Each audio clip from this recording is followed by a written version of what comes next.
ನ್ಯೂಸ್ಗೆ ಸ್ವಾಗತ. ನಾನು ನಿಮ್ಮ PH ನಾಯ್ಕೋಡಿ. ಈ ವಿಚಾರವನ್ನು ತಿಳಿದು ನನ್ನ ತಾಯಿ ಸಂಬಂಧಿಕರ ಜೊತೆ ಮಾತನಾಡಿಸಿದಾಗ ನಾನು ಮದುವೆಯಾಗುವುದಿಲ್ಲವೆಂದು ಹಾಗೂ ನನ್ನ ಕುಟುಂಬಸ್ಥರು ನನಗೆ ಒಪ್ಪಿಗೆ ಕೊಡುವುದಿಲ್ಲವೆಂದು ನನ್ನ ಜೊತೆ ಮಾತನಾಡುವುದನ್ನು ನಿಲ್ಲಿಸುತ್ತಾರೆ. ಠಾಣೆಗೆ ಹೋಗಿ ದೂರನ್ನು ಕೊಟ್ಟಿದ್ದರೂ ನನಗೆ ನ್ಯಾಯ ಸಿಕ್ಕಿಲ್ಲ. ಅದಕ್ಕಾಗಿ ಚಿಕ್ಕಮಗಳೂರು ಜಿಲ್ಲೆಯಿಂದ ಮಂಡ್ಯ ಜಿಲ್ಲೆಗೆ ಬಂದು ಮಹಿಳಾ ಮಕ್ಕಳ ಅಧ್ಯಕ್ಷರಾದ ರಜನಿ ರಾಜ್ ಅವರಿಗೆ ದೂರನ್ನು ಕೊಡಲಾಯಿತು ಹಾಗೂ ನನಗೆ ವಿಡಿಯೋ ಸಹವನ್ನು ಮಾಡಿ ಎಲ್ಲಾ ಕಡೆ ಪ್ರಚಾರವಾಗಲಿ. ನನ್ನಂತ ಹೆಣ್ಣು ಮಕ್ಕಳಿಗೆ ಅನ್ಯಾಯವಾಗಿದ್ದರೆ ಅವರಿಗೂ ಸಹ ನ್ಯಾಯ ಸಿಗಲಿ. ನೊಂದಿರುವ ನಾನು ಧೈರ್ಯವಂತೆ. ಕೆಲವು ಹೆಣ್ಣು ಮಕ್ಕಳು ಅನಿವಾರ್ಯ ಕಾರಣಗಳಿಂದ ಹೊರಗೆ ಬಂದು ಧೈರ್ಯವಾಗಿ ನಿಲ್ಲುವುದಿಲ್ಲ. ತಮಗೆ ದೌರ್ಜನ್ಯವಾಗಿರುವುದನ್ನು ಎಲ್ಲಿ ಹೇಳುವುದಿಲ್ಲ. ನಾನು ಮಾತನಾಡಿರೋ ವಿಡಿಯೋ ಇನ್ನೊಬ್ಬರಿಗೆ ಮಾದರಿಯಾಗಲಿ. ನ್ಯಾಯ ಸಿಗಲಿ ಎಂದು ದೂರನ್ನು ಕೊಟ್ಟು ನ್ಯಾಯ ಕೊಡಿ ನನಗೆ ಎಂದು ಅಂಗಲಾಚಿ ಬೇಡಿಕೊಳ್ಳುತ್ತಿರುವ ಚಿಕ್ಕಮಗಳೂರಿನ ನೊಂದ ಮಹಿಳೆ, ದಯಮಾಡಿ ನೋಡಿರುವ ಎಲ್ಲರೂ ನನಗೆ ನ್ಯಾಯ ಕೊಡಿ ಎಂದು ಪರಿಪರಿಯಾಗಿ ಕೇಳುತ್ತಿದ್ದಾಳೆ. ಚಿಕ್ಕಮಗಳೂರು ಜಿಲ್ಲೆಯಿಂದ ಮಂಡ್ಯ ಜಿಲ್ಲೆ ಮಹಿಳಾ ಮಕ್ಕಳ ಅಧ್ಯಕ್ಷರಾದ ರಜನಿ ರಾಜ್ ಅವರ ಕಚೇರಿಗೆ ಬಂದು ದೂರನ್ನು ದಾಖಲಿಸುತ್ತಾಳೆ. ನನಗೆ ಮದುವೆಯಾಗಿ 9 ವರ್ಷಗಳಾಗಿದೆ. ನನ್ನ ಗಂಡನಿಂದ ನಾನು ಬಿಡುಗಡೆ ಹೊಂದಿದ್ದೇನೆ.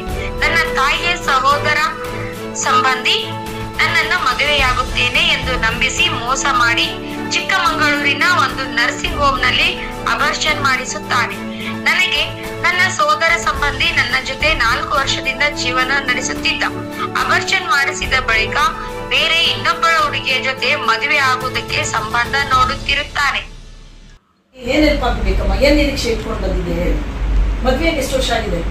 ನನ್ ಮದುವೆ ಆಗಿ ಮೇಡಮ್ 9 ವರ್ಷ. ಮಕ್ಕಳಿದ್ದಾರಾ? ಒಂದು ಮಗು ಇದೆ ಮೇಡಮ್. 8 ವರ್ಷದ ಮಗಳಿದ್ದಾಳೆ ನನಗೆ. ಗಂಡ ಇದ್ದಾರಾ?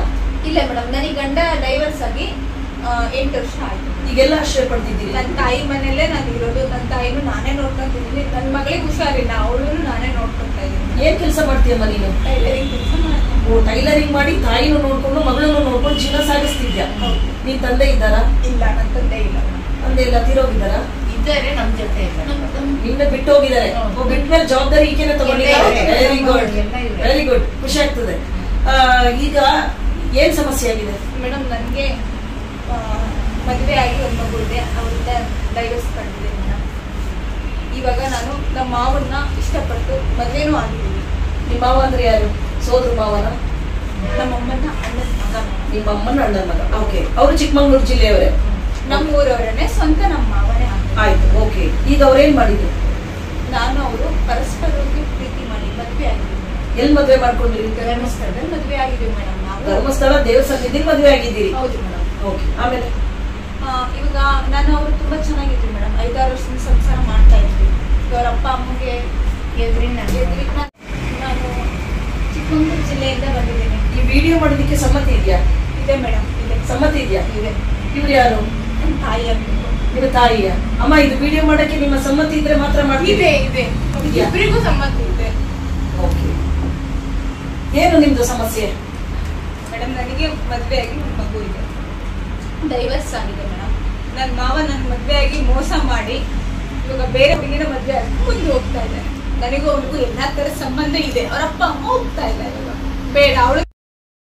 ಸೋದರ ಮಾವನ ಮಗನೇ ಮದುವೆ ಆಗುವುದಾಗಿ ನಂಬಿಸಿ ಮಹಿಳೆಗೆ ಕೈಕೊಟ್ಟಿರುವ ಪ್ರಕರಣ ಚಿಕ್ಕಮಗಳೂರು ಜಿಲ್ಲೆಯಲ್ಲಿ ನಡೆದಿದೆ. ಈ ಸಂಬಂಧ ಕರ್ನಾಟಕ ರಾಜ್ಯ ಧ್ವನಿ ಮಹಿಳಾ ಮಕ್ಕಳ ಸಂಸ್ಥೆ ಮಂಡ್ಯ ಜಿಲ್ಲೆಯ ಮದ್ದೂರು ಕಚೇರಿಗೆ ಆಗಮಿಸಿದ ನೊಂದ ಮಹಿಳೆ ಸಂಸ್ಥೆ ಅಧ್ಯಕ್ಷೆ ಹಾಗೂ ಮಹಿಳಾ ಹೋರಾಟಗಾರ್ತಿ ರಜನಿ ರಾಜ್ ಅವರಿಗೆ ದೂರು ನೀಡಿದ್ದಾರೆ. ಡಿಸೆಂಬರ್ 27ರಂದು ಶುಕ್ರವಾರ ಸಂಜೆ ಕಚೇರಿಗೆ ಭೇಟಿ ನೀಡಿದ ಅನ್ಯಾಯಕ್ಕೆ ಒಳಗಾದ ಮಹಿಳೆ ತನಗಾಗಿರುವ ಅನ್ಯಾಯಕ್ಕೆ ನ್ಯಾಯ ದೊರಕಿಸಿಕೊಡಿ ಎಂದು ಮನವಿ ಮಾಡಿದ್ದಾರೆ.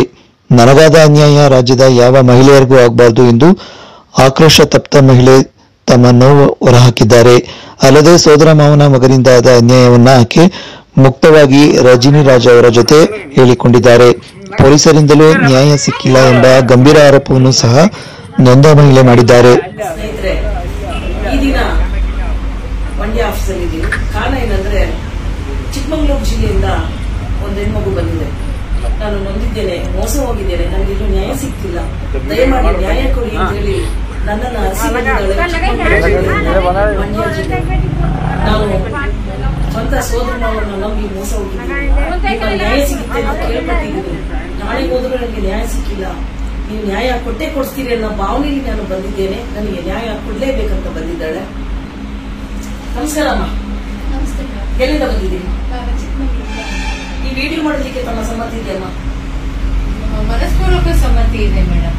ರಾಜ್ಯದಲ್ಲಿ ಎಲ್ಲೆಡೆ ನೊಂದ ಮಹಿಳೆಯರಿಗೆಲ್ಲರಿಗೂ ಒಳ್ಳೇದಾಗ್ಬೇಕು ಅಂತ, ನಮ್ಮಂತ ಕಷ್ಟಪಟ್ಟಿರೋ ಎಲ್ಲ ಮಹಿಳೆಯರಿಗೂ ಒಳ್ಳೇದಾಗ್ಲಿ ಅಂತ ಮನಸ್ಪೂರ್ವಕವಾಗಿ ಈ ವಿಡಿಯೋ ಮಾಡ್ತಾ ಇದ್ದೀವಿ ಮೇಡಮ್. ಮನಸ್ಸು ಇಚ್ಛೆ ಈ ವಿಡಿಯೋ ಕೊಡ್ತಿದ್ದೀವಿ. ಈಗ ಓಪನ್ ಕೊಡ್ತಾ ಇದ್ದೀವಿ. ಓಪನ್ ಆಗಿ ಕೊಡ್ತಿದ್ದೀವಿ. ಇವ್ರೇನಾಗ್ಬೇಕಮ್ಮ ನಿಮ್ಗೆ? ಹಲೋ, ಆಲೋಚನೆ ಬೇಡ, ಯೋಚನೆ ನಾನಿದ್ದೀನಿ ನಿನ್ಗೆ. ನಿನ್ ತಲೆಯಲ್ಲಿ ಬೇಡ, ತಲೆಯಿಂದ ತೆಗೆದಾಕು. ಇವ್ರೇನಾಗ್ಬೇಕು? ನಮ್ಮ ತಾಯಿ ಆಗ್ಬೇಕು. ನಿನ್ ಮನ್ಸಲ್ಲಿ ಏನೋ ಆಲೋಚನೆ ಬೇಡ. ಇಲ್ಲಿ ಮಾತಾಡ್ತಾ ಇದ್ದು ಇನ್ನೇನೋ ಆಲೋಚನೆ ಬೇಡ. ನಿನ್ ಮೈಂಡ್ ಎಲ್ಲೋಗ್ತಿದೆ ಅಂತ ನನಗೆ ಗೊತ್ತು. ಈಗ ನನ್ನಲ್ಲಿ ದೂರ ಕೊಟ್ಟಿದ್ಯಾ, ಮುಗೀತು. ಅದು ಕಾನೂನಾತ್ಮಕವಾಗೇ ನಾವು ರುಬ್ಬೋಣ. ಅರ್ಥ ಆಯ್ತಾ? ಓಪನ್ ಆಗಿ ನಿರ್ಭೀತಿಲ್ದೆ ಧೈರ್ಯವಾಗಿ ಎಲ್ಲ ಹೇಳು. ನಿನ್ಗೆ ಏನ್ ಅನ್ಯಾಯ ಆಗಿದೆ ಅದು ಹೇಳ್ಬೇಕು. ಅರ್ಥ ಆಯ್ತಾ? ಅಳಬೇಡ. ನಿನ್ನ ಜೊತೆಗೆ ನಾನಿದ್ದೇನೆ. ನಿನ್ಗೆ ಠಾಣೆಗೆ ಹೋದ್ರೆ ನ್ಯಾಯ ಸಿಕ್ಕಿಲ್ಲ, ಊರ ಮುಖಂಡರಿಂದ ನ್ಯಾಯ ಸಿಕ್ಕಿಲ್ಲ ಮೇಡಮ್, ನಾನಿದ್ದೇನೆ ನಿಮ್ಗೆ. ಖಂಡಿತ ನಾನು ನ್ಯಾಯ ಕೊಟ್ಟೇ ಕೊಡ್ತೇನೆ. ಅಳಬೇಡಮ್ಮ. ಯಾಕ ಮಾಡ್ತೇನೆ? ಅಳಬೇಡಮ್ಮ, ಅಳಬೇಡಮ್ಮ, ಅಳಬೇಡ, ಅಳಬೇಡಮ್ಮ. ನೀನು ಖಂಡಿತ ನ್ಯಾಯ ನಾನು ಕೊಟ್ಟೆ ಕೊಡ್ತೀನಿ. ಚಿಕ್ಕಮಗಳೂರಿಂದ ರಾತ್ರಿ ಬಂದಿದ್ದೀನಿ ಮೇಡಮ್. ನೋವು ಗೊತ್ತಾಯ್ತು. ತುಂಬಾ ನೋವಾಗಿದೆ, ನನಗೆ ಹಿಂಸೆ ಆಗ್ತಿದೆ. ರಾತ್ರಿ 12 ಗಂಟೆಗೆ ಓದಿದ್ಯಾ, ಬೆಳಗಿನ ಜಾವ 7 ಗಂಟೆಗೆ ಬಂದಿದ್ಯಾ. ನಿನ್ ನೋವು ಯಾವ ತರ ಇದೆ ಅಂತ ಗೊತ್ತಾಗುತ್ತೆ. ಈಗ ನಾವು 7 ಗಂಟೆಯಿಂದ 9:10 ಗಂಟೆ ತಕ್ಕ ನಾವು ಬಸ್ ಸ್ಟ್ಯಾಂಡ್ ಅಲ್ಲೇ ಇದ್ದೀವಿ ಮೇಡಮ್. ಬಸ್ ಸ್ಟ್ಯಾಂಡ್ ಅಲ್ಲೇ ಮಲ್ಕೊಂಡಿದ್ದೀವಿ. ಗೊತ್ತಾಯ್ತು. ಈಗ ನೀವು ಇದನ್ನೆಲ್ಲ ಬಗೆಹರಿಸ್ಕೊಡ್ತೀರಾ? ನಾನು ತುಂಬಾ ಕಡೆ ಕೇಳ್ಪಟ್ಟಿದ್ದೀನಿ, ಹೆಣ್ಮಕ್ಳಿಗೆ ನ್ಯಾಯ ಸಿಗುತ್ತೆ ಅಂತ. ಅದಕ್ಕೆ ನಾವು ಇಲ್ಲಿಗೆ ಬಂದಿದ್ದೀವಿ. ಆಮೇಲೆ ಎಲ್ಲಾ ಕಡೆನೂ ನಮಗೆ ಪೊಲೀಸ್ ಠಾಣೆಯಲ್ಲೂ ನ್ಯಾಯ ಸಿಕ್ಕಿಲ್ಲ ಮೇಡಮ್. ಏನ್ ಹೆಲ್ಪ್ ಆಗ್ಬೇಕಮ್ಮ? ಏನ್ ನಿರೀಕ್ಷೆ ಇಟ್ಕೊಂಡು ಬಂದಿದ್ದೆ ಹೇಳಿ? ಮದ್ವೆಗೆ ಎಷ್ಟು ವರ್ಷ ಆಗಿದೆ? ನನ್ ಮದ್ವೆ ಆಗಿ ಮೇಡಮ್ 9 ವರ್ಷ. ಮಕ್ಳಿದ್ದಾರಾ? ಒಂದು ಮಗು ಇದೆ ಮೇಡಮ್. 8 ವರ್ಷದ ಮಗಳಿದ್ದಾರೆ ನನಗೆ. ನಿಮ್ ಗಂಡ ಇದ್ದಾರಾ? ಇಲ್ಲ ಮೇಡಮ್, ನನಗೆ ಗಂಡ ಡೈವರ್ಸ್ ಆಗಿ 8 ವರ್ಷ ಆಯ್ತು. ಈಗೆಲ್ಲ ಆಶ್ರಯ ಪಡ್ತಿದ್ದೀರಿ? ನನ್ನ ತಾಯಿ ಮನೆಯಲ್ಲೇ ನಾನು ಇರೋದು. ನನ್ನ ತಾಯಿನೂ ನಾನೇ ನೋಡ್ಕೊಂತಿದ್ದೀನಿ. ನನ್ನ ಮಗಳಿಗೆ ಹುಷಾರಿಲ್ಲ, ಅವಳು ನಾನೇ ನೋಡ್ಕೊಂತ ಇದ್ದೀನಿ. ಏನ್ ಕೆಲಸ ಮಾಡ್ತೀಯಮ್ಮ ನೀನು? ಟೈಲರಿಂಗ್ ಕೆಲಸ ಮಾಡ್ತೀನಿ. ಟೈಲರಿಂಗ್ ಮಾಡಿ ತಾಯಿನೂ ನೋಡ್ಕೊಂಡು ಮಗಳನ್ನು ನೋಡ್ಕೊಂಡು ಜೀವನ ಸಾಗಿಸ್ತಿದ್ಯಾ? ನಿನ್ ತಂದೆ ಇದ್ದಾರಾ? ಇಲ್ಲ, ನನ್ನ ತಂದೆ ಇಲ್ಲ. ತಂದೆ ಇಲ್ಲ, ತೀರೋಗಿದ್ದಾರಾ? ಇದ್ದಾರೆ ನಮ್ ಜೊತೆ. ನಿನ್ನ ಬಿಟ್ಟು ಹೋಗಿದ್ದಾರೆ. ಬಿಟ್ಮೇಲೆ ಜವಾಬ್ದಾರಿ ಈಕೆನೆ ತಗೊಂಡಿದ್ದಾರೆ. Very good, very good. ಖುಷಿ ಆಗ್ತದೆ. ಈಗ ಏನ್ ಸಮಸ್ಯೆ ಆಗಿದೆ ಮೇಡಮ್? ನನ್ಗೆ ಮದುವೆ ಆಗಿ ಒಂದು ಮಗು ಇದೆ, ಅವರಿಂದ ಡೈವರ್ಸ್ ಕಂಡಿದೆ ಮೇಡಮ್.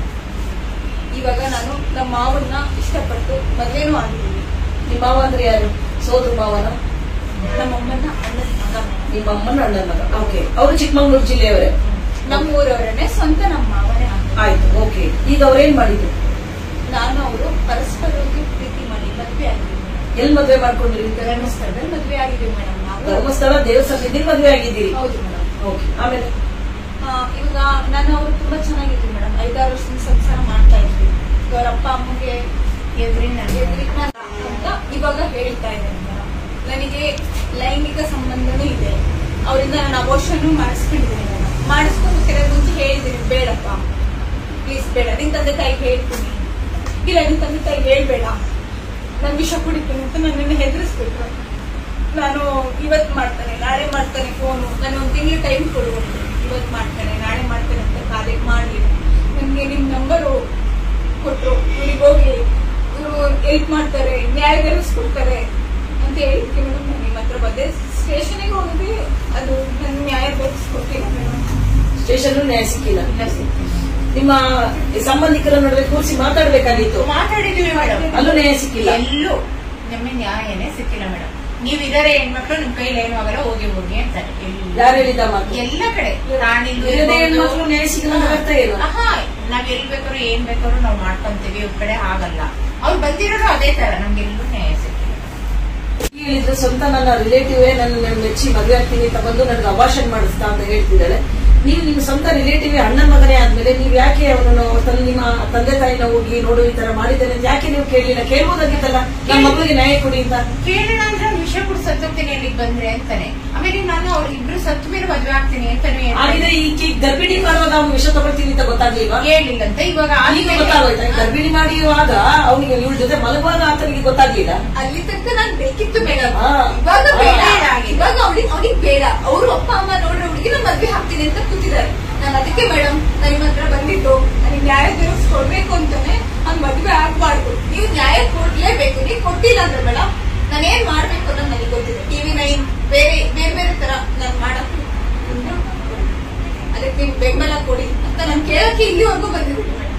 ನಮಗೀಗ 600 ಕಿಲೋಮೀಟರ್ ದೂರದಿಂದ ಇಲ್ಲಿಗೆ ಬಂದಿರೋದು. 100 ಕಿಲೋಮೀಟರ್ ಆಗುತ್ತೆ ಅಜ್ಜಂಪುರ, ಅಲ್ಲಿಂದ ಇಲ್ಲಿಗೆ 500 ಕಿಲೋಮೀಟರ್ ಅಂದ್ರೆ 600 ಕಿಲೋಮೀಟರ್.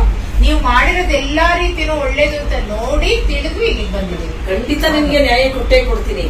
ನಾವು ಕಾನೂನಾತ್ಮಕವಾಗಿ ನುಗ್ಗೋಣ, ಕಾನೂನಲ್ಲಿ ಏನಿದೆ ನ್ಯಾಯವನ್ನ ಕೇಳೋಣ, ಕಾನೂನನ್ನ ಗೌರವಿಸೋಣ, ನಂಬೋಣ. ಖಂಡಿತ ನಿಮ್ಗೆ ನ್ಯಾಯ ಸಿಕ್ಕೇ ಸಿಗುತ್ತೆ. ಯಾಕೆ ಅಂದ್ರೆ ಅವನು ಕರ್ಕೊಂಡು ಹೋಗಿ ಅಬಾರ್ಷನ್ ಮಾಡಿಸಿದ್ದಾನೆ 2 ತಿಂಗಳಿಗೆ, ಮತ್ತೆ ಮದ್ವೆ ಆಗ್ತೀನಿ ಅಂತ ನಂಬಿಸಿದ್ದಾನೆ, ಮತ್ತೆ ಇವ್ರ ಜೊತೆ ಮಾತಾಡಿದ್ದು ಫೋಟೋ ಪಿಕ್ಚರ್ಗಳು ಪ್ರತಿಯೊಂದು ಇದೆ, ಸಾಕ್ಷಿ ಇದೆ ನಮ್ಮಲ್ಲಿ. ಸಾಕ್ಷಿ ಇದ್ಮೇಲೆ ಯಾಕೆ ಹೆದರ್ಬೇಕು? ಯಾರೇ ಬರ್ಲಿ ಕೇಳೋಣ, ಇದು ಮಾಡಿರೋದು ತಪ್ಪಲ್ವೇ, ಇದು ನಡ್ಕೊಂಡ್ರು ತಪ್ಪಲ್ವೇ ಅಂತ ಕೇಳುವ. ನ್ಯಾಯ ಸಿಕ್ಕೇ ಸಿಗುತ್ತೆ ಅಲ್ಲ? ಖಂಡಿತ ನಿನಗೆ ನ್ಯಾಯ ಸಿಗುತ್ತೆ ಕಣಮ್ಮ, ಖಂಡಿತ ನಮ್ಮ ನ್ಯಾಯ ಸಿಗುತ್ತೆ.